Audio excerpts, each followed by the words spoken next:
The fantasy football playoffs are right around the corner, and we're not talking about it, though. We don't have time to talk about the fantasy playoffs. We don't have time to talk about week 13, week 14, because we are dropping our 2026 way too early rankings. That's right. We're talking about 2026. What? Why are you shaking your head? You're welcome.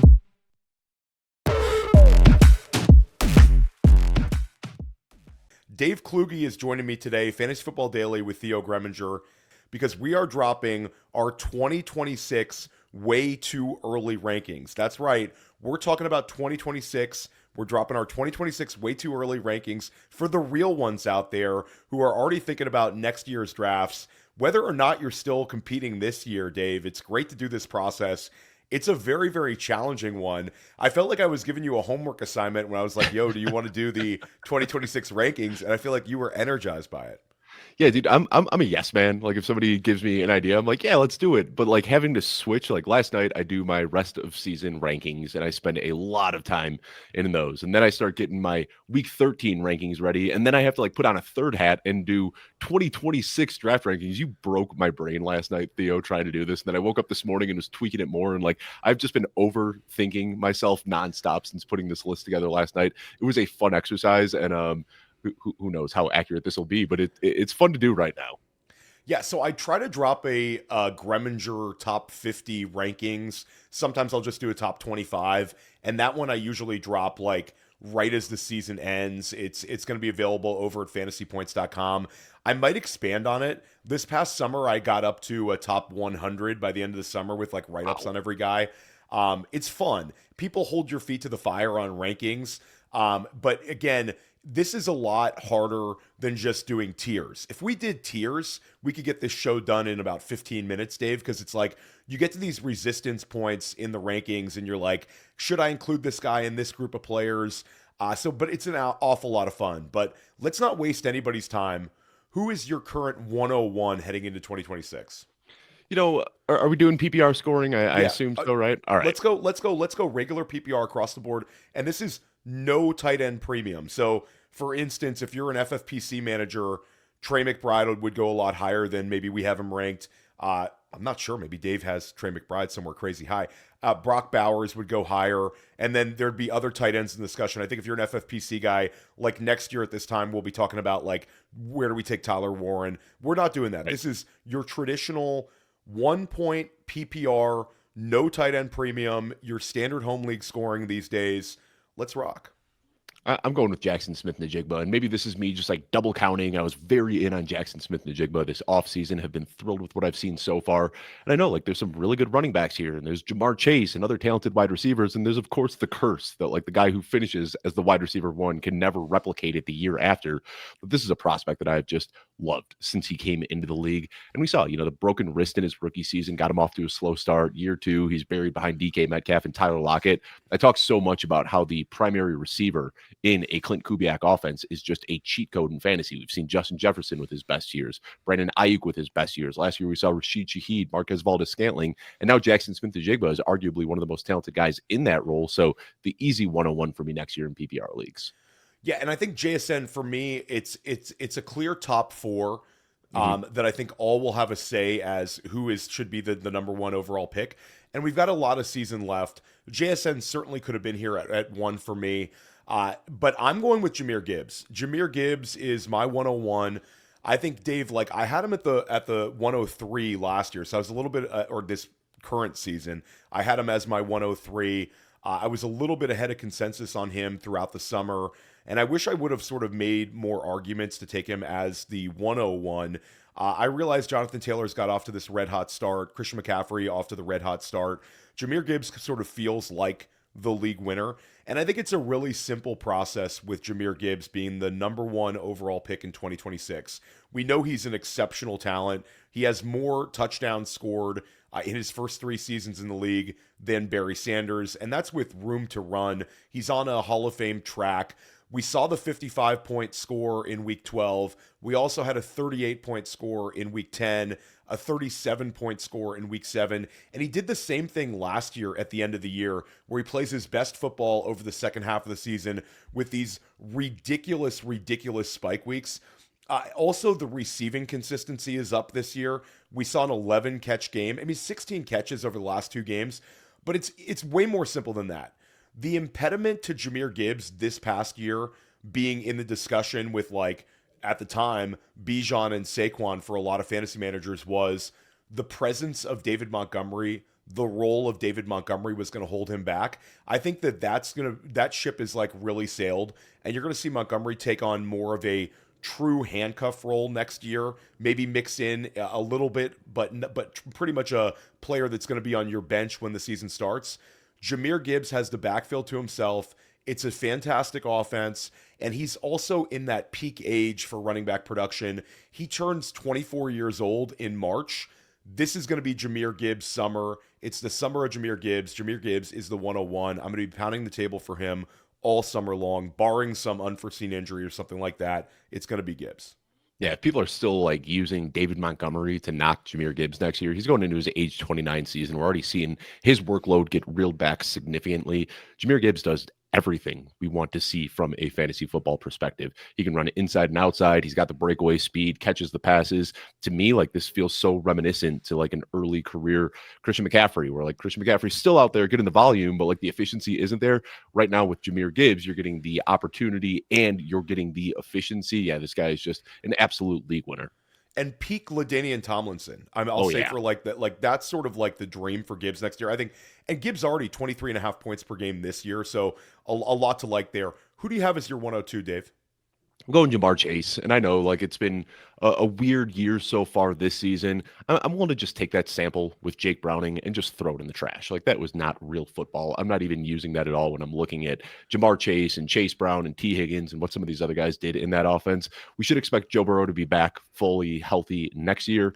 And if there's any sort of discount where like Ja'Marr Chase, he should be a top 3 or a top 4 pick. And I'm sure your fourth player, I know who that's going to be. We do kind of have this cluster up top, but if Ja'Marr Chase is falling to 3, 4, which I expect him to because of the other talent here, that's just going to be such an easy pick next year. I just can't let Ja'Marr Chase fall farther than number 3 based on what we've seen through the early part of his career. Yeah, and I think that's a lock. And I considered putting Ja'Marr Chase at the 101. I did this process with John Daigle before the season started, where we predicted the first round, sort of like we're doing now in a sense. We're actually ranking now. Instead, we were sort of predicting ADP. Chase having to play the season with Joe Burrow, Jake Browning, Joe Flacco, still leads the NFL in targets. He's a weapon of mass destruction. Doesn't need much more context than you gave it. He is definitely in the running for the 101. But I went with Jonathan Taylor at the 102. I think this might end up being sort of an overcorrection of what we saw from Taylor's ADP discount this year. But if we look at Taylor, what's changing in Indianapolis? Really nothing. Daniel Jones will be in his second year under center. The writing's on the wall that Daniel Jones is going to be the quarterback in Indianapolis, I think, for the foreseeable future. The team, everything's sort of working with Taylor. And I think one of the best things about Taylor is Taylor not only is just this unbelievable touchdown scorer, has nearly 1,200 rushing yards, 15 rushing touchdowns already, but we've seen him take a step forward, something that I think will extend his career. He's got 32 catches right now. He's going to set a career high in catches. When he was the RB1 a few years back, he had like 41 receptions. This year, he's going to break that number, probably ends the season with somewhere around 50 catches. So you're getting a little bit more well-rounded. And again, he's not too old, and he's averaging 25.7 points per game. I think it's going to be running back at the top of boards, and I think wide receivers will probably go 3-4. Just my gut feeling, but the 2 wide receivers you mentioned and the 2 running backs that I mentioned, I think are all in the running right now to be the 101. Anything to add on Taylor? I guess you're going to talk about him in a second. Who do you have at your 103, or you can talk about Taylor now, whatever you want, Dave. Yeah, I mean, Taylor, it's weird. He's been in the league for so long that I think people are going to use age to knock him because he's going into his age 27 season. That's not really when I get scared. For me, it's like 29, 30. Those are the years that I start to have a little bit of pause about. Jonathan Taylor's still in the prime of his career, running behind one of the best offensive lines. We've seen a more creative offense, allowing for big plays and pass catches, as you had mentioned. So I think that's the obvious pick here. We talk about the top four. Maybe it actually is a top five because I think Bijan Robinson still deserves to be in this discussion. And we've seen a couple dud games this year, especially with Kirk Cousins. But if you're able to take those 2 games that he's played with Kirk Cousins out of the equation, he's averaging 22.7 PPR points per game, which is 4th best among running backs. It's another guy just like Jahmyr Gibbs that is in the peak of his career. We know he can catch passes. He's got the big play upside. And I understand why you're going with Jonathan Taylor there, but I think the gap between Jonathan Taylor and Bijan Robinson is going to be extremely tight. I'm interested to see how ADP settles next year because I think you could make a strong argument that Bijan should be going ahead of Jonathan Taylor, both supreme talents, but I think that age gives me the slight preference to Bijan Robinson. Yeah, I think for me with Bijan, I would have anticipated he would have been the first running back off the board if we were doing this exercise, or maybe like right there with Gibbs if we were doing this exercise even a month and a half ago. For me, there's a couple of question marks here. Offensive coordinator, do we see Zach Robinson gone? Do we see a new offensive coordinator in Atlanta? What's going on with the coaching staff there? You also have with Bijan, what's going to happen with Tyler Algier? I think that the best thing with Bijan would be, I actually think that the market's going to value Tyler Algier extremely highly. I think that people are going to look at him as a free agent that they can bring in, put as sort of a committee back in like a co-RB1 type backfield. I think Algier is going to have a big market out there. If Algier is gone, I think it takes that headache away from Bijan and it sort of clears the path for him to have a season that's similar to what we're seeing with Christian McCaffrey or Jonathan Taylor this year. So I get exactly where you're at on Bijan being at the 103. I think that's perfectly fine. For me, my 103, Ja'Marr Chase, I have him ahead of JSN. JSN for me is the 104. I'll just reveal my 3 and my 4. Chase at the 3, JSN at the 4. It's a clear wide receiver 1, wide receiver 2. You could flip these guys around. I do think there's a little bit to be said that has not been a repeat wide receiver 1 overall since like the Antonio Brown days, DeAndre Hopkins days, when those guys were in their prime. It's just so much pressure that we've seen year in, year out for these wide receivers to sort of replicate the magical dream season. JSN could easily be the 101, but I'm going to put him at the 104 right behind Ja'Marr Chase. Nothing really needs to be said other than what you said about those guys. 2 of the best target earners. Each of them has an immense number of targets this year. Each of them has spike weeks. But with the healthy Joe Burrow, I'm going to give the slight edge to Ja'Marr Chase. Chase at the 3, JSN at the 4 for me. Dave, who do you have 104? So at 104, sorry, I jumped a little bit ahead of myself. I had Jahmyr Gibbs at 103. Okay. Bijan Robinson was my 104. And then I'm getting way ahead of myself here. So it was Jonathan Taylor was who I actually had at the 105. I thought we were going kind of back and forth on players here. So I jumped a little bit ahead on that. But for me, Bijan Robinson would be my 104. And then Jonathan Taylor, who you already discussed, would be my 105 to round out that top 5. Let's just recap our 1 through 5. For me, it's Jahmyr Gibbs at the 1, Jonathan Taylor at the 2, Ja'Marr Chase 3, Jackson Smith-Njigba 4, Bijan Robinson 5. Dave, why don't you recap yours? So Jackson Smith-Njigba at 1, Ja'Marr Chase at 2, Jahmyr Gibbs at 3, Bijan Robinson at 4, and Jonathan Taylor at 5. So we've got the same top 5, just kind of shuffled around a little bit in preference. Now it's going to get a lot of fun. Dave, let everybody know what you have going on this time of year at Footballguys. You're sort of everywhere. I think the 2 of us are probably recording about as many podcasts as anybody in the world right now on a weekly basis. Let everybody know sort of your weekly cadence, where they can find your work, what you're dropping. Well, I will say Thanksgiving week, we pump the brakes a little bit, reel back the content just a tad so we can spend time with family and friends, which is a very important thing to do this time of year. But on any other week of the year, I'm doing a 9 podcasts a day. I'm doing the Football Guys Fantasy Football Show with Alfredo Brown. I'm doing the Football Guys Dynasty Show with Jeff Bell. And then I've got my solo show as well, The Launchpad. Every Tuesday morning, you can find my rest of season rankings article. That just keeps growing and growing every single week. This week, I ranked 383 players with rest of season rankings for all the biggest movers, risers, and fallers. I do add notes as to why they are moving up and down in the rankings, along with some big picture thoughts and thoughts on every individual position as well. So it's really been a labor of love, a big 6,000 to 8,000 word article that I'm writing every single Monday night. But you can find that over at footballguys.com. Yeah, highly recommend all of Dave's work. Dave's been a frequent guest of mine. Even last year when I was on the other channel, Dave would come on a lot. So we podcast together. Highly recommend. Your stuff is easy to listen, and you give out actionable fantasy advice that helps you win in fantasy. A big shout out to Fantasy Points. That's where all my content is located at. And we have our massive Black Friday sale, cheapest it's going to be all season long. We're practically giving it away on Black Friday. Make sure you check out all of the sales over there. And all of our packages, you can use the code Theo and get a further discount. Fantasypoints.com, Black Friday sale. Check it out. Dave, let's keep it going. Who is your 106?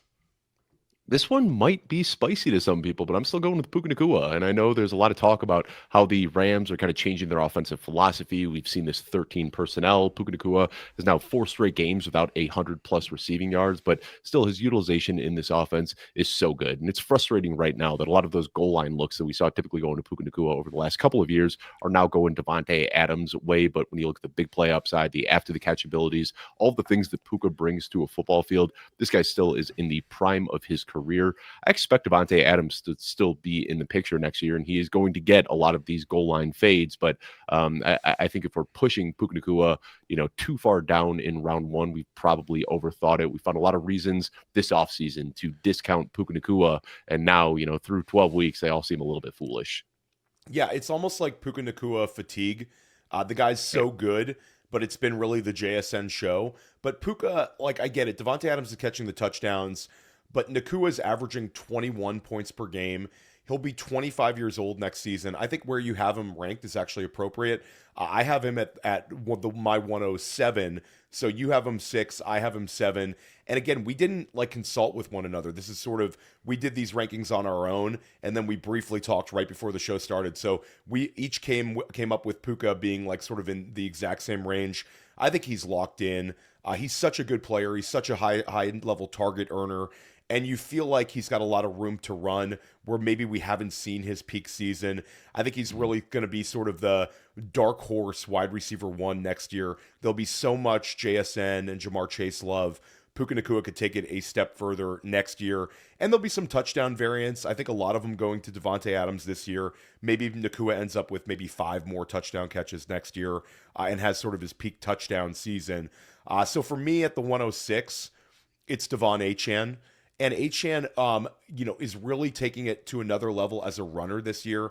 He's never had 1,000 rushing yard season. He's going to get that relatively easy. Has 5 rushing touchdowns already, averaging 21.4 points per game. Also, this has been a really poor offense at times, and he's been able to sort of overcome his circumstances. He's going to end up being the second leading receiver at the running back position this year. Had the most receptions at the running back position last year. Will have the second most this year. He's going to end up with somewhere in that 75 catch range this year.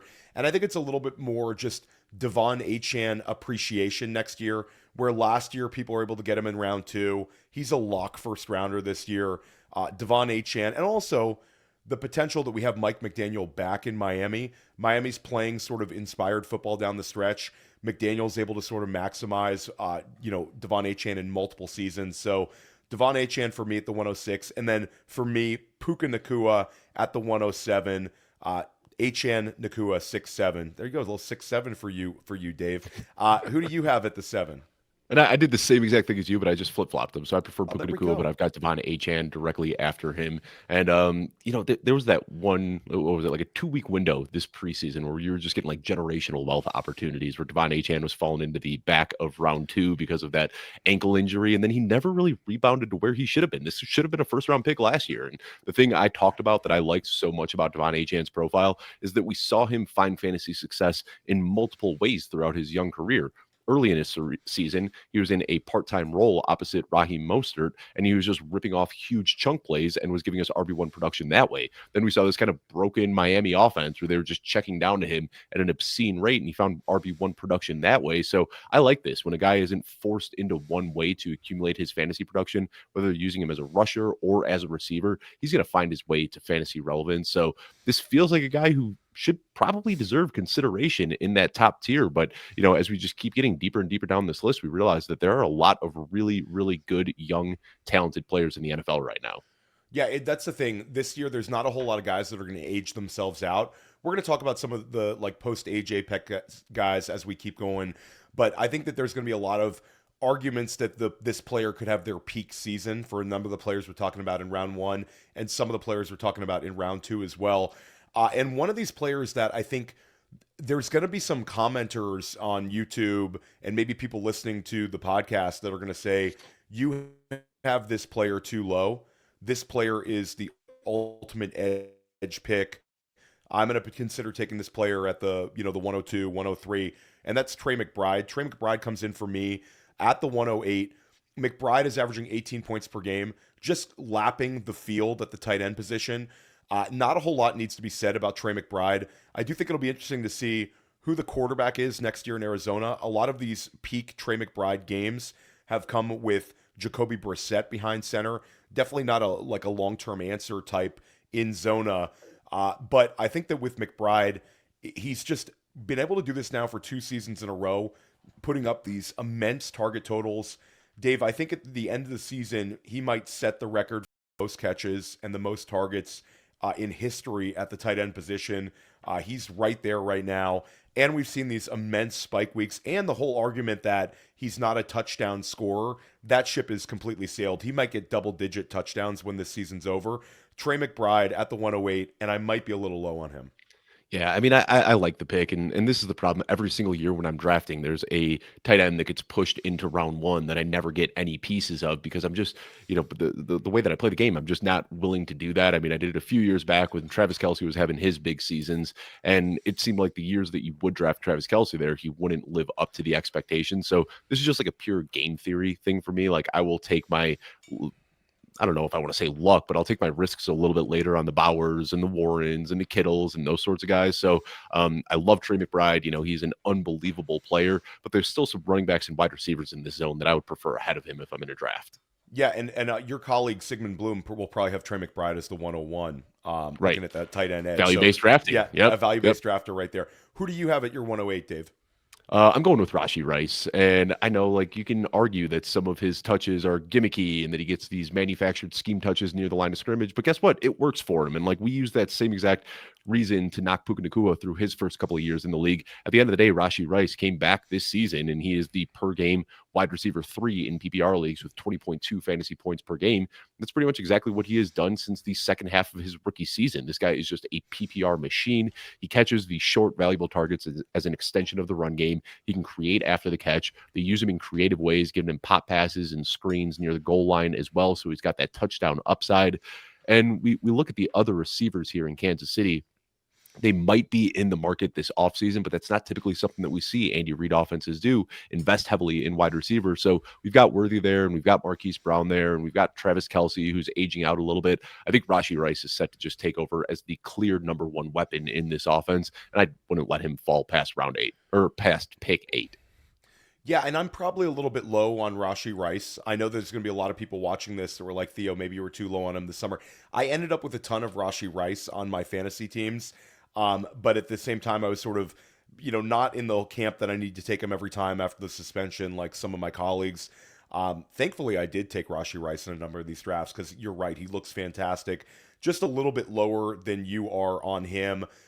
For me, he comes in at the 112, so he's like a fringe first rounder for me. At my 109, and we actually have a big disparity on this. I'm usually a huge ageist, but for me, it's Christian McCaffrey. And I get the notion that it's all volume-based for him, that he's going to be 30 years old. But we've seen it turn back the clock on Christian McCaffrey being the mega target earner. And I don't see that necessarily changing in San Francisco next year. He has 81 catches already. He's averaging 25.9 points per game. So I don't necessarily like the yards per carry. I don't anticipate that he's going to have to have as many total carries next season, but I do think that the receiving work will translate to him kind of growing older with ease here. And unlike the Saquon Barkley, regression we've seen this year, it's not like the volume's not going to catch up with him because, again, a lot of it's his work as a receiver. So, again, I'm going Christian McCaffrey at the 109. I understand he's going to be 30 years old. It's sort of a poor bet for me to make, but I do think that there's a chance that he's 100 receptions next year at age 30. I think he's fine to take still at like the 109. And, Dave, there's going to be plenty of people watching this saying that I have Christian McCaffrey way too low. He's different, but Father Time's undefeated in football, and a lot of times when these guys hit a certain age, they do fall off a cliff. I usually like trying to avoid that sort of cliff, but McCaffrey's different.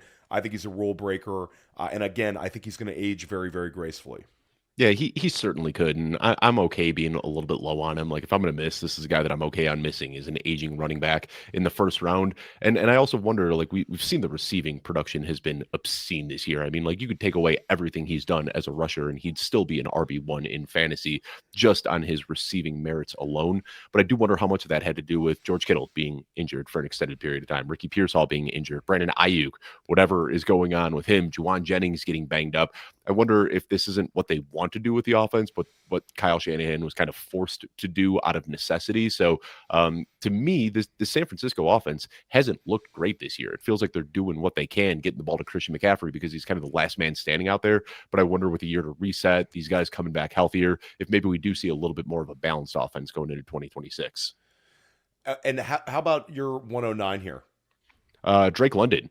And, we saw it this year. Like, I was a very big Drake London guy in the offseason, and I think a lot of people don't realize how good he has been because he picked up that shoulder injury in week 1, and over the next 4 weeks, he was pretty quiet. He wasn't really doing too much, but prior to leaving with this most recent knee injury, I mean, we saw a 38.8 point game, 24.4, 18.9. I mean, this guy, we saw it early in his career, over a 30% target share as a rookie. He's maintained that usage throughout his entire career.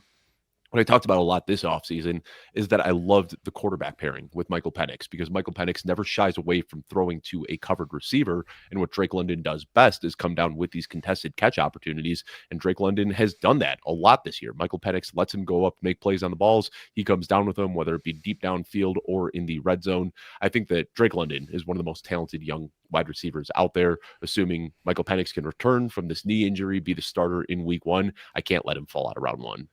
Yeah, I'm with you, and we were pretty much in line when it came to Drake London. I have Drake London at the 111. Again, a little bit of question marks with Atlanta, but no question marks at all with Drake London. I think he's fantastic. I was also very high on London this past offseason. I have a ton of Drake London exposure, really hoping he can bounce back here and come back soon, especially for the fantasy playoffs. But that's a whole nother story. We're talking about 2026.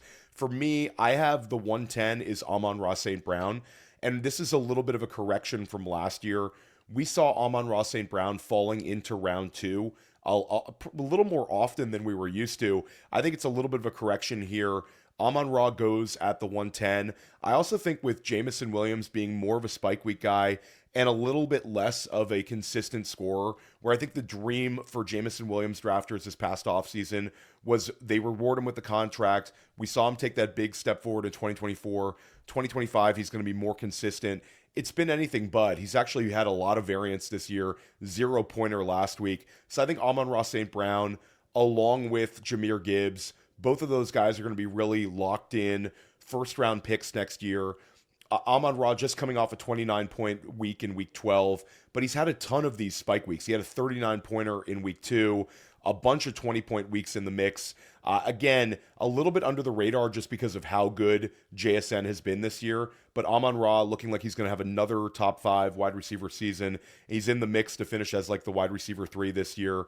So Amon-Ra at the 10, and then Drake London again for me at the 11. I think you made a great argument for London.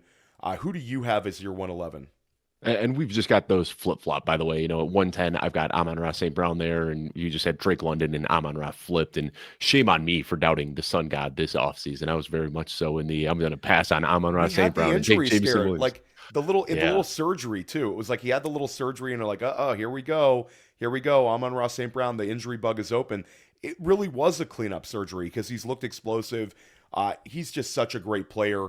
Age-wise, he's completely locked in still. He's only 26 years old, and he will be 26 years old when the season starts next year. Absolute peak performance, just a fantastic player. I'll wrap up our first round, and then we'll give a quick recap after you drop it. I have Rashee Rice at the 12. Again, I could have had him a little bit higher. So Amon-Ra, Drake London, Rashee Rice, 3 wide receivers in a row for me to end the first round. How about for you? Who do you have at your 12? So I've got because I think we got a little bit off there. I'd have Amon-Ra at 10, and then my 11 is actually CeeDee Lamb, who it's been a weird year. I gotta admit, I had CeeDee Lamb ranked as my top wide receiver this year, expecting him to just come back with a healthy Dak Prescott. I did not expect George Pickens to just be taking his lunch on a weekly basis. He is outscoring him in the games that they've played together, but I'm still going to keep CeeDee Lamb up there as a back end round 1 pick. And then my 12th pick to round out round 1 is going to be Justin Jefferson. And I think there's going to be a lot of speculation right now. Like, we are just guessing, but if they go out and they sign a Mac Jones, or if they can draft a quarterback, maybe we change it and push him up the rankings a little bit. But if they roll into 2026 with JJ McCarthy looking the way that he has this year, there's definitely going to be some pause regarding Justin Jefferson. Yeah, absolute sacrilege by me to have Jefferson and Lamb not in my top 12. You'll hear their names called right when we start round 2. Let's each give a quick top 12 recap. Jahmyr Gibbs for me at my 1, Jonathan Taylor at 2, Ja'Marr Chase at 3, JSN at 4, Bijan Robinson at 5, Devon Achane at 6, Puka Nacua at 7, Trey McBride at 8, Christian McCaffrey at 9, Amon-Ra St. Brown at 10, Drake London at 11, Rashee Rice at 12. What are your top 12 once again, Dave? I've got Jackson Smith-Njigba at 1, Ja'Marr Chase at 2, Jahmyr Gibbs at 3, Bijan Robinson at 4, Jonathan Taylor at 5, and Puka Nacua at 6 from the top half of round 1. Second half, I'm going Devon Achane at 7, Rashee Rice at 8, Drake London at 9, Amon-Ra St. Brown at 10, CeeDee Lamb and Justin Jefferson at 11 and 12. Let's talk about it real quick. You already made the case for Justin Jefferson for CeeDee Lamb. I have Jefferson at 13, and then I have CeeDee Lamb at 14. I wanted to put Pickens ahead of Lamb. I'm sure we'll talk about Pickens shortly, but Jefferson and Lamb, just tremendous talents. This seems like Justin Jefferson won't fall further than this. I think this is sort of the resistance point. Even if J.J. McCarthy is back behind center next season in Minnesota, you really can't have Justin Jefferson lower than 13. Probably should have put him in the first round. One of the best wide receivers we've ever seen. But again, averaging 13.8 points per game this season. Unheard of drop in production for Jefferson. I do think the ADP market will be punitive on that. Now, if there's a quarterback change, I think it could be the opposite, and we could see Jefferson like right there with Puka Nacua. And then CeeDee Lamb, missed a couple games with injury. He's still a mega target earner. And he's averaging north of 16 points per game this season, so can't really rank him much lower than this. Jefferson and Lamb for me at 13 and 14. Who are your 13th and 14th ranked guys? So with 13, I went with James Cook. I mean, like we're seeing the breakout. This is a guy who got the big contract that he had hoped for. He is on a good offense. He gets the rushing opportunities. He gets the targets. He gets the goal line work. He's doing everything you want to see from a fantasy football player. And I think that we totally overcorrected with the holdout this offseason, where he was regularly falling into round 3, into round 4. I don't think that he should fall too deep into round 2 next year based on what we've seen this year.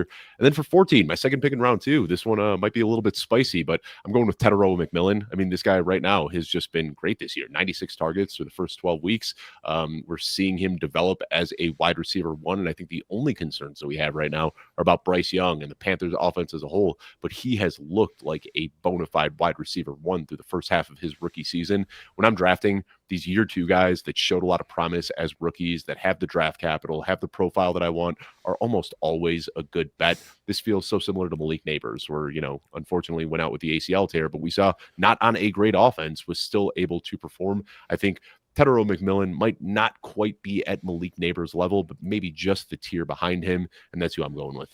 Yeah, and I love those 2 picks. Both those guys inside of round 2 for me.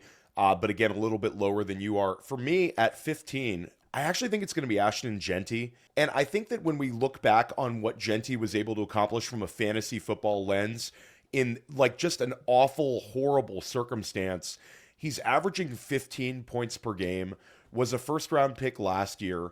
I anticipate that there's going to be a ton of changes in Vegas this offseason, and I think we're going to actually see a big year 2 leap in production when it comes to Jeanty.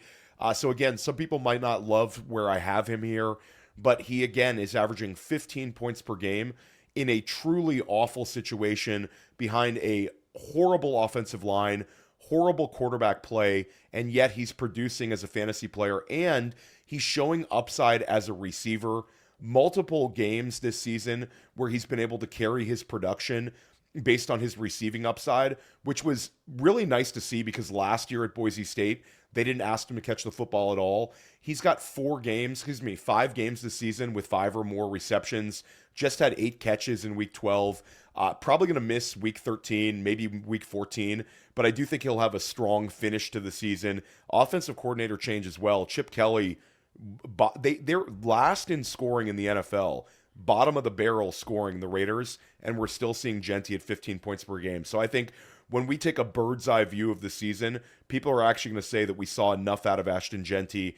Plus, a lot of the analytics people, very good at like forcing missed tackles, all of those sort of metrics, Dave. So I think Jeanty, a little bit lower drafted than he was last year, but he's sort of one of these names where there's going to be a little bit of resistance point. You're not going to see like 3rd round Ashton Jeanty.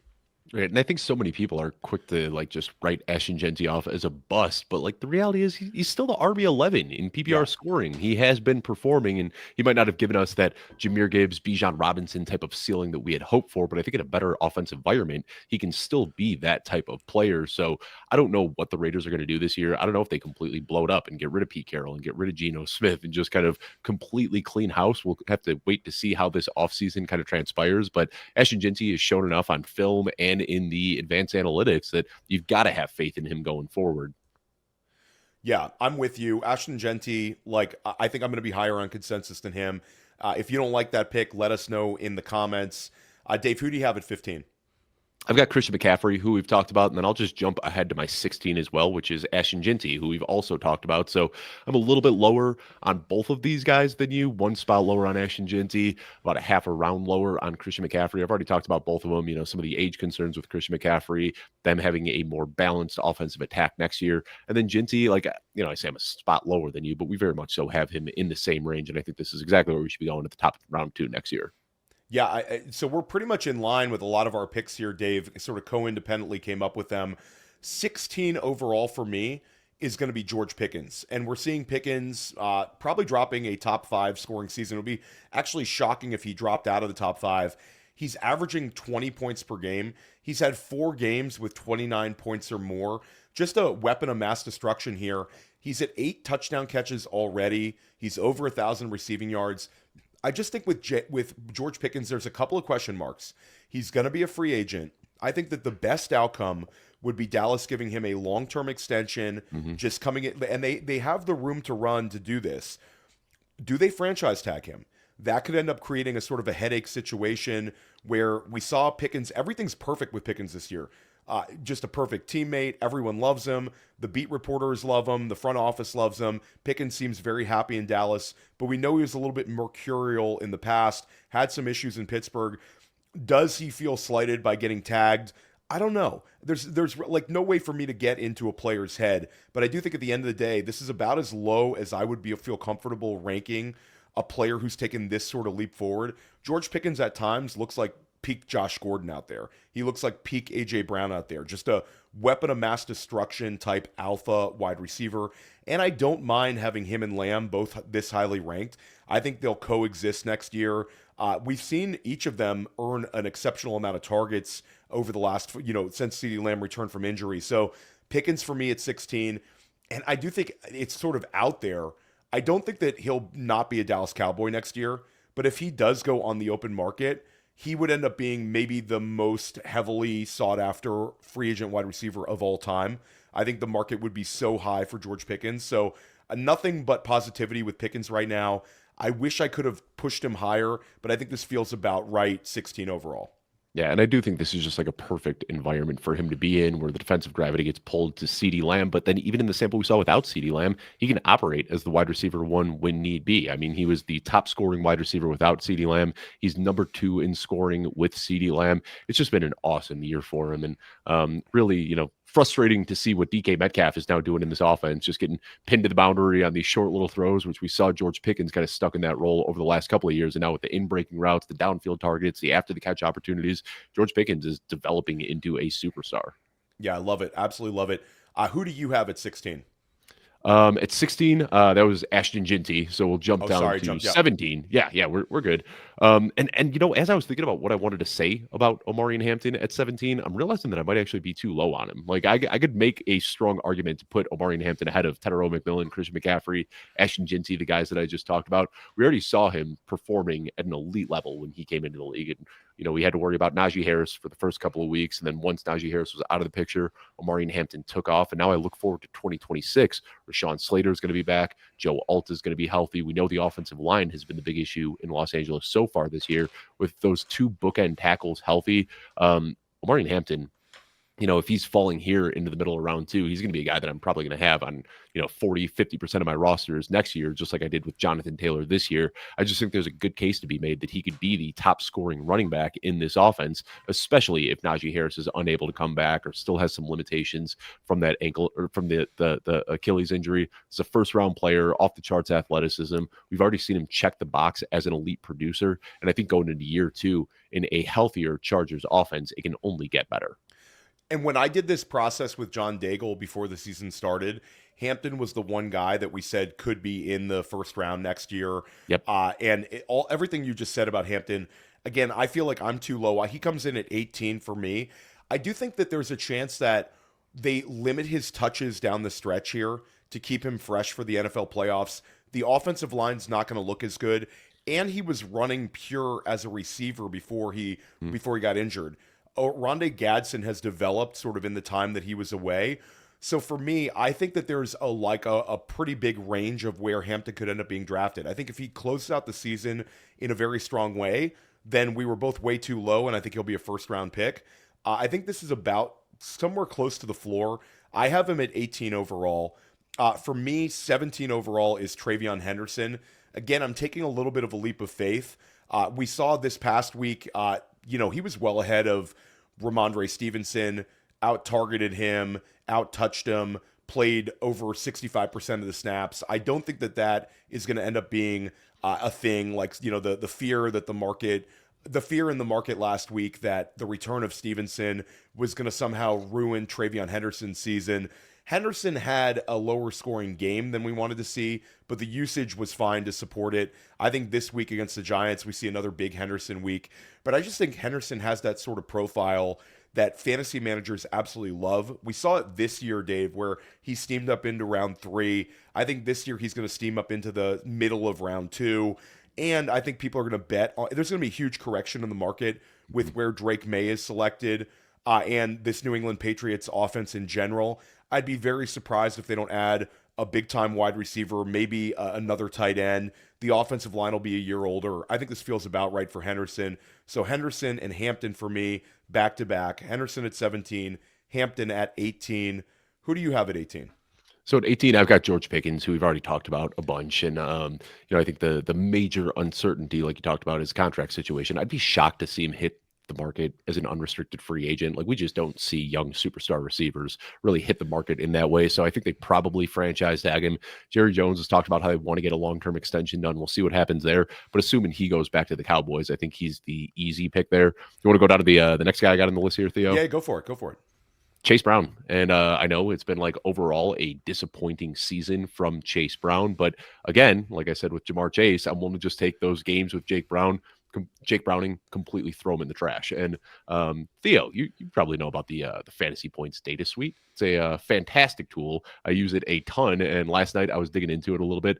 If you look, just over the last few weeks with Joe Flacco, Chase Brown is back to doing what he was doing last year. He's getting 72.3% of the team's rushing attempts. He's getting a 17.6% target share. That is the second highest carry rate and the fourth highest target share among all running backs. This guy is a workhorse, and you could make the argument that some of it has to do with Samaje Perine being out.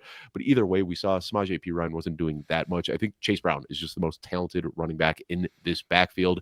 Again, with Joe Burrow back, with Chase Brown presumably back as the lead back again next year, I don't think it's crazy to think that he finishes inside the top 5 last year. It might have looked like a miss this year, drafting a lot of Chase Brown, but I'll go right back to the well in 2026. Yeah, and I probably should have had him in here. He's not in my second round, but you make a great point, and I think he's taken a big step forward as a receiver. Survived last offseason, probably survives this offseason as well. I know they flirted with a lot of the high-end running backs. They had him in for visits. I mean, Quinshon Judkins was in the building. Henderson was in the building. Cam Scatterby was in the building. And then Chase Brown came out of the draft completely unscathed. So I think you're about right. I'd probably have him in round 3, but he could have a fantastic stretch here. He has a 14 target game, or excuse me, a 14 catch game. Was it a 14 catches in the with Joe Flacco? So we have seen Chase Brown. Last year, we wanted to see a little bit more out of him as a receiver at times. I think they trust him a lot more. And next year, the well-rounded back with Joe Burrow, even if the defense improved, you have to think that next year it's still going to be shootout city in Cincinnati. So I think that's one where I probably made a mistake.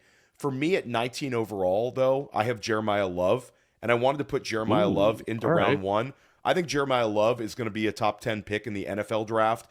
And I think that I've said this a number of times that I think he's headed towards the first round. He has that sort of profile where it's the home run hitter. It's sort of a discount Jahmyr Gibbs here when it comes to Jeremiah Love. And I do think if he lands well in the NFL draft, there's going to be a lot of arguments to take him in round 1. Now, there's going to be a lot of people saying it's the Ashton Jeanty theory, where maybe we overdrafted Jeanty this year. We didn't get that return on investment from the rookie running back. But there's been many other seasons where the highly drafted rookie running back hit in a major, major way. So Jeremiah Love, we're not even going to try to guess where he's going to land. But if I had to bet money on it, he's going to be a top 10 overall pick. You're seeing a lot of people like Daniel Jeremiah pushing him into the very early portion of their overall rankings. So he's sort of a too big to fail prospect. Make sure you check him out at Notre Dame if you haven't seen him play. He's absolutely electric. And then for me at 20 is James Cook. You laid it all out there for James Cook. I do think we see James Cook in the second round this year. It's going to be a correction. He has contract insulation, big playability. I do think Buffalo, the only sort of caveat, I think the offense could look a little different next year. They have to add a high-end target earner at wide receiver. Maybe that's through the draft. Maybe that's through a trade. Maybe it's through free agency. But they have to get a wide receiver for peak Josh Allen here. But anyway you cut it, even if they add another big-time wideout, it's not going to affect James Cook. Maybe limits his target ceiling. That's the only thing with James Cook. We'd like to see him catch more passes with that profile. But he's just so elusive, such a fantastic explosive runner, and scores so many touchdowns next to Josh Allen. So I think you're somewhere between where you have him ranked and where I have him ranked is where he's going to settle in. Yeah, I'm probably a little too high or a little bit too low, and his ADP will be just right in that top half of round 2. I think that's about right. So we're down to my 20th pick now, right? Yep, I think we're at 20. Which Trey McBride, and I know I'm way too low on Trey McBride. Maybe Boo this Trey man. McBride. Boo this man. I know, and I'm sorry. This is just how I play fantasy football. I've been burned reaching for these tight ends in the past, and I still think my kind of I didn't draft a single share of Brock Bowers this year. I was able to trade for some when I was injured, luckily, but my whole thing was I'm not going to draft Brock Bowers when I can get Trey McBride and Tucker Kraft and these other tight ends later. And I think I'm just going to take the same approach next year when it comes to Trey McBride. I know he's excellent, but I do worry a little bit that if they come back with Kyler Murray, we see him regress back to the player he's been over the last couple of years, which is still a very good player. But I still think that there's so many variables that come into play here with these onesie positions that I'll be okay passing on Trey McBride in round 1 and getting my Brock Bowers and my other guys a little bit later in the draft. Yeah, no, I think it's fine to fade tight end. I just think he's a completely special player. And I do think that it's going to be interesting, like Brock Bowers, where Brock Bowers was going much higher than this past year. I do think it'll be interesting to see sort of where Vegas ends up. Bowers could close out the season on an absolute tear here. Do we see a quarterback change in Vegas? I think people could end up saying, I'm passing on McBride because Bowers is available to me in round 3.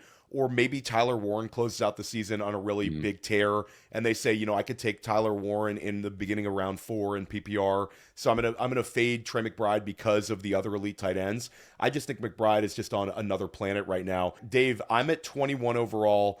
I'm putting Saquon Barkley in here, and I think there's something to be said where we've seen it multiple times over, where the regression has hit Saquon, where he had 482 touches in 2024.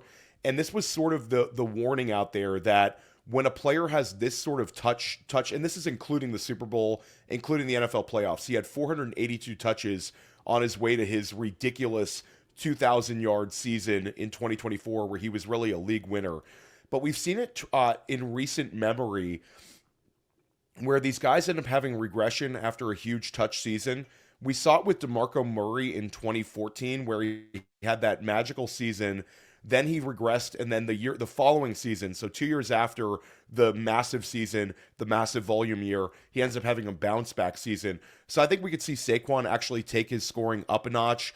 I get it. He's an old guy, but I think Saquon here in the back end of round 2 is about right. And he's going to play behind an elite offensive line in Philly next to an elite quarterback in Jalen Hurts. So Saquon for me coming in at 21. And then 22, I put Nico Collins. And I don't even want to put Nico Collins into the second round. I think Jaden Higgins is coming on. But it got really gross after the first 18 players, gross. Right? I noticed that too. I was like, it doesn't feel like any of these guys belong in round 2, but we have to close out a top 24.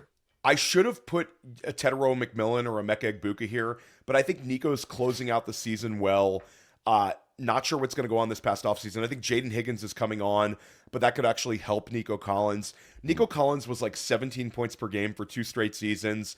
Now this year, he's sort of turning it around. He's going to go somewhere in this 2-3 turn area, so I threw him in here right now. It just doesn't feel sexy like it did this past year, where we said the Nico Collins name at the beginning of round 2, and we're like, oh, this guy has wide receiver 1 overall upside. That ship has sailed. I just think Nico's a really good player, really effective fantasy player. But yeah, I should have gone with one of the year 2 wideouts. Who do you have at 20 and 21? So at 20, I had Trey McBride. At 21, I have TreVeyon Henderson, who a little bit lower than you, and it sucks because I love TreVeyon Henderson. Like you said, he's exactly the skill set that we want to see in fantasy football. He catches passes, he gets goal line work, he's got the big play upside. I just can't shake the fact that we've got Bill Belichick DNA in Mike Vrabel and Josh McDaniels. And I think even last week, the touch split, I don't know if that told the full story. Ramondre Stevenson coming back from the turf toe injury, I think he might have been a little bit limited. I do think TreVeyon Henderson is going to be the lead back in this offense, but I think that there's going to be this frustrating kind of like 65-35 split between the two, which can set up for the occasional down week. So the talent is undeniable, but just the landing spot and the offensive environment in New England gives me a little bit of pause. My 22nd pick, though, after TreVeyon Henderson, is going to be Malik Nabers, and maybe this is too high for a guy coming off. I forgot Malik Nabers in mine. So this is a huge L by me. If I could go back and do it, I think Malik Nabers should be at about 15 for me. This was a huge, again, the injury situation. It's tough to do this, Dave. Man. It is tough, like just shifting ahead. And like I was trying to think, like, were there any other season-ending injuries I'm missing? And I think Malik Nabers is the one. I think Malik Nabers. This is how it's going to shake out. Malik Nabers will probably start out the year, I'm guessing, on the PUP list. The surgery came very late. So do we anticipate missing Malik Nabers for 4 weeks of the year? Like, if you had to guess on the number of games he misses to start the season, that's going to have a lot to say with it. So, like, I'll take Malik Nabers completely out, and I'm going to have a Malik Nabers correction when we do this at the end of the season. Hopefully have a little bit more clarity on the timeline for returning. But we do anticipate he's going to miss most of the postseason here and probably miss the beginning of the regular season. Are we talking about missing 2 games? Are we talking about missing 4 games? Like, where are we at on this one? If you had to guess. I'm guessing he probably misses the first 4 weeks. I think you talk about like him starting the season on PUP. I think that is, entirely possible, but also like Malik Nabers, 23 years old, just a freak athlete. He's got that dog in him. I think he's going to do whatever he can to come back as soon as possible. And I think when he does, like, we have a lot of faith in Jackson Dart, what we have seen. Shout out Brett Whitefield. I know he was all in on Jackson Dart this offseason, looking like a hell of a call so far. But I think Malik Nabers, stepping up as that wide receiver 1, I think when he's out there, he's going to be performing like a top 5 wide receiver. I think the only reason I've got him down a little bit is for fears that he's not ready to start the season. Yeah, so I'm going to just change my rankings on the fly. I'm going to have Malik Nabers at 23. There you And go. then I'm going to close out my second round with Emeka Egbuka at 24. And I think Egbuka versus Tetairoa McMillan, it'll be a very interesting one to discuss. The answer is probably both. They're both fantastic players. I think that there's going to be a ton of steam for Egbuka this offseason because of Baker Mayfield, because of the Tampa Bay offense. We have a little more faith in it.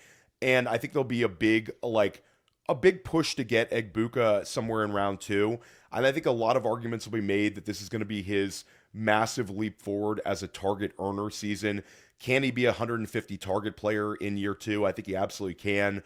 And it's a year where the Mike Evans drafter, the Chris Godwin drafter, those guys are older. It's going to be very, very clear that Emeka Egbuka is the lead dog in Tampa. I think Egbuka closes out my second round, and I think he's a great value at 24. Why don't you close out round 2? Yeah, it was tough keeping Egbuka out of there. I mean, he's just from the outside looking in my top 24. I'm closing it out with Saquon Barkley at 23, who we already talked about. Brock Bowers, I don't think he made it inside your top 24, but I will take him there. And maybe this is just me trying to recapture magic. You know, all I did this year was fade Brock Bowers at the 1-2 turn and take Trey McBride at the 2-3 turn. I'm hoping that next year fading Trey McBride at the assumed 1-2 turn and getting Brock Bowers at the 2-3 turn can be just as lucrative as it's been for me this year. So I think Bowers, you know, it's been a weird year with the PCL injury. He hasn't looked like himself even when he did return. So I think Brock Bowers, you know, I'll be happy to take him at the 2-3 turn next year. Just a young ascending player who we've already seen overcome bad situations in Vegas. Yeah, he's going to end up being a big bounce back candidate next year. He's like 10th among all tight ends in targets right now. It's just wild. Right. Bowers, if we just get back to the rookie year production, then he's a huge value where you just took him. He's one of my honorable mention, and it actually pains me. Anybody who watched my shows this past summer, I was pounding the table for Bowers. I took him inside the top 5 in several big FFPC drafts, and I have a ton of exposure to him in Dynasty, so it pains me keeping him out of here. I'm going to close out my... I just want to say, regarding Brock Bowers, you know what's going to happen this offseason. People are going to point to the production from this year, and they're going to say, you know, he's not the same player. Rookie season was a fluke. We know, like, plugged in, like, he was playing through an injury that he should not have been playing through. So the same way that I said I'm willing to take, like, this Jake Browning sample with the Bengals and throw it in the trash, I'm willing to take those, like, 4 or 5 weeks that we saw Brock Bowers out there hobbling around with this gigantic leg brace and just completely ignore it. So if there is any sort of buying opportunity in Brock Bowers, whether it be in your best ball redraft or dynasty leagues next year, take it. Yeah, no, I'm with you. And I'll close out mine by mentioning a few honorable mention candidates. I really wanted to push Quinshon Judkins into the second round. Yeah. And I talked to a couple people, you know, that just before we recorded this, I was like, you know, I want to put Judkins here at like 18 or 19. I just can't do it because we have question marks about the quarterback situation. We also don't see the sort of pass catching ability from Judkins. But I do think he's an absolute weapon of mass destruction if he goes into round 3. He's the kind of player that can flip fantasy leagues if he is available inside of round 3. So if he is a third rounder, I think I'm going to have a massive amount of exposure to him. Also with Judkins, we didn't get an offseason from Quinshon Judkins. So like he had off the field things he was dealing with. Judkins, I think, could be very, very poorly ranked by the two of us. I think there's a chance he steams up during the summer. If Cleveland ends up with a quarterback we like, there's a few changes on offense. I think Judkins could end up being drafted somewhere where we talked about like where I had Henderson, where I had Hampton. I think we can see Judkins in that like 18 overall range. Brock Bowers, it gives me absolute pain to have him in honorable mention and not inside of round 2. Tetairoa McMillan, it pains me a ton to have him in this range. And then Chase Brown, you made an excellent point on Chase Brown. So those 4 guys, I really wish I could have pushed inside of round 2, but for me, they're in the honorable mention, early round 3 category. How about you, Dave? Who are a couple guys that really it pains you a lot to not have inside of your top 24? Well, Nico Collins and Emeka Egbuka, you talked about both of them inside your top 24. They're just on the outside looking in for me, but some other names that we haven't talked about yet. Chris Olave. Like quietly taking this step forward as a wide receiver one. And, I do my rest of season rankings articles every single week. And this week, there weren't a lot of injuries, and a lot of the movements in this series every single week is based on injuries and benchings and things of that nature. This week, because it was a little bit quiet, I wasn't as reactive, and I was able to be a little bit more reflective and kind of taking this bird's eye view. I was like, Chris Olave is giving us wide receiver one numbers. Like, he is third in the league in targets. He's taking this huge step forward in a terrible Saints offense. So it's a guy that we've been betting on for years, and it seems like that bet is finally paying off. If he's fallen into round 3 again next year, I will be drafting a lot of him. And then the other one, this is entirely predicated on what happens with Tyreek Hill and his recovery. But if Tyreek Hill, doesn't bounce back, if he is going to be starting the year on PUP, if we get news that, maybe things aren't working out with his recovery, which given his age and given the severity of this injury is very possible, I think Jalen Waddle is a guy that we can see potentially sneaking into round 2, because since Tyreek Hill has been out of the picture, Jalen Waddle has been giving us consistent back-end wide receiver one production. Both great names. Olave's like 3rd overall in targets right now. Incredible target volume from him this season. And also, we haven't seen the concussions we saw in previous seasons. I mean, the guy spends more time in the medical tent than a nurse. But Jalen Waddle. Yeah, as does Jalen Waddle. But both those guys, great names. I think they'll both kind of settle in. There'll be a big correction. You're able to get those guys in like round 6, round 7 this past year. I think they're probably headed into round 3. A big correction for those two guys. We haven't even talked about other potential rookies. There's a whole offseason here, Dave, that we've got to get through, and we're very excited about it. But hopefully this gets you thinking about 2026. I know you got your mind on the fantasy football playoffs, but this was a really, really fun one. Remind everybody once again where they could find your work. Yeah, first of all, thanks for coming up with this idea, Theo. Like, you know how it is, man. It's a slog. Like, we're doing the same thing week in and week out. Like, thank you for helping me break that up a little bit. Think outside the box a little bit. Start looking forward. This was a lot of fun to do. For anybody listening, you can find all my content over at footballguys.com. Follow me on Twitter at Dave Kluge. I share all the content that we come out with over there. Yeah, and check out School of Scott. Check out all my other Fantasy Football Daily podcasts. Ryan Heath filled in for me this week on the start sit so I could travel for the Thanksgiving holiday.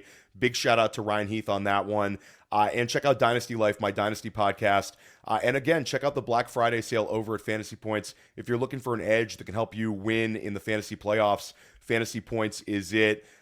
Really enjoyed this one with Dave. Highly recommend all of his work. Stick with us here at Fantasy Points. We're going to help you crush your fantasy playoffs this season.